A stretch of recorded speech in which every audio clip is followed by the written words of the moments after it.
Canada's real estate market is no stranger to chaos, but what if I told you that some people are concerned that we might be stepping back into a bubble that we just left?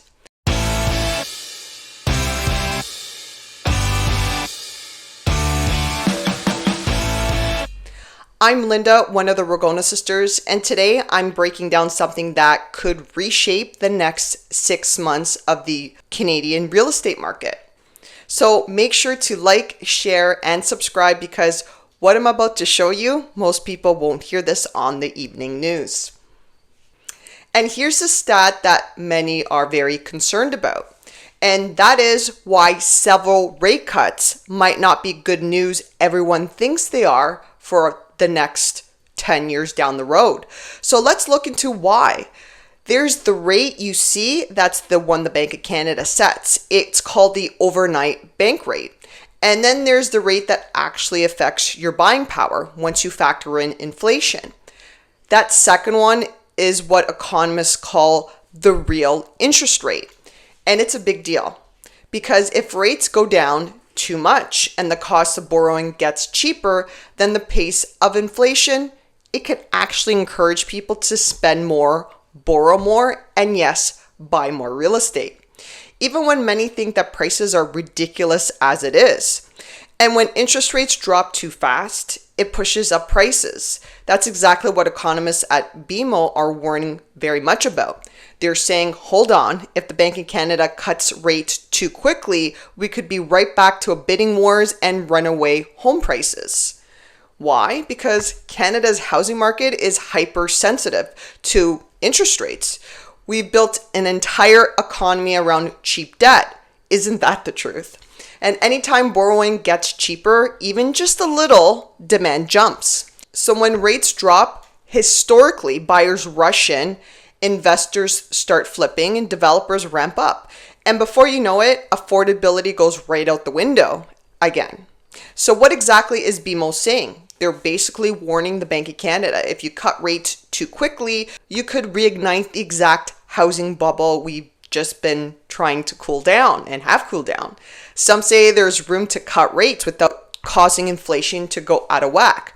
But if rates drop too low or maybe too fast, we get what's called the negative real rates. That's where borrowing money becomes so cheap. It actually encourages people to take on more debt than they safely can carry. And that's when prices go absolutely nuts. Some people can understand that they're buying outside their means, and others, unfortunately, can't understand this. And we've already seen what it looks like when people are taking on too much debt. In 2020 and 2021, when rates were nearly zero, home prices exploded. People were paying hundreds of thousands of dollars over asking. Homes sold in days and sometimes hours. Sometimes homes didn't even make it on the market because they were already sold. It wasn't just demand, it was cheap money fueling unrealistic expectations. And a lot of people thinking that this was the normal course. But like everything, good things come to an end. Now that rates are higher, we've seen the frenzy cool down. But if the Bank of Canada makes a wrong move, just one overly generous rate cut, we could be back there very fast. So let's talk about why this really matters to you. If you're a buyer, a sudden rate cut might seem like a gift, but it can also mean you're walking into a market where prices are rising faster than your pre-approval. I've seen that happen several times. If you're a seller, you might be tempted to hold out for higher offers, but timing is everything. The market can turn on a dime, and we have definitely seen this happen. So if you're a homeowner with a mortgage, watch your renewal rates. Rates fall. Lenders might not follow instantly. And if you're investing, be careful. Don't assume what worked in 2021 will work in 2025. Different market, different risks. And here's what we're seeing on the ground right now. Buyers are very cautious. Showings happen. Offers happen, but at a slower pace. We'll list the property, get interest, get callbacks, then we get crickets. But now we're beginning to see an uptick in activity. Uncertainty and fear is definitely still dominating the headlines. People are questioning the viability of the market, but there are people who are taking advantage of the opportunities that this slow market is providing. And at this time, it's not just math, it's psychology. Some people need to feel confident to move forward, and right now, confidence is very low. Here's something you probably haven't heard.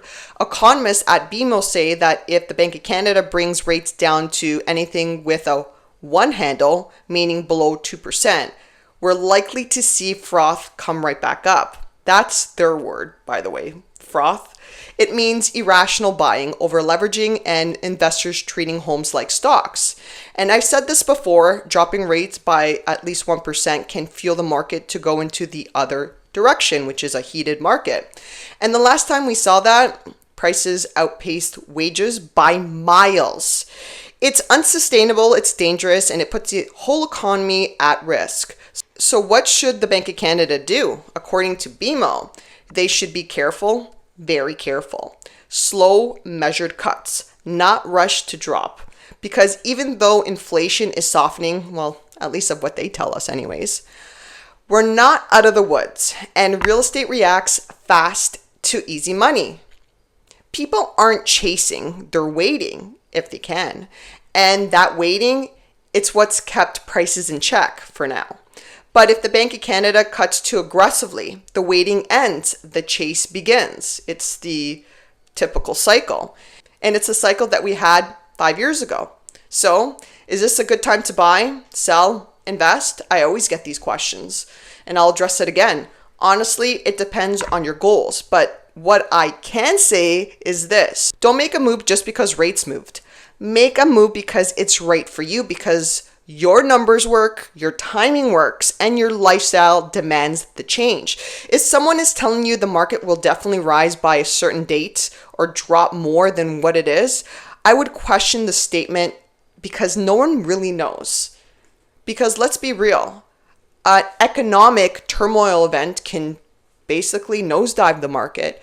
If we all of a sudden have an agreement where we figure out the tariff war situation with the states and things are better, it could be optimistic for the market. So really no one knows what will happen in the future. You can speculate, but it's not the ultimate reality. We've had clients wait and win. We've had clients act and win. But the common thread, they had strategy and they didn't get caught chasing the hype.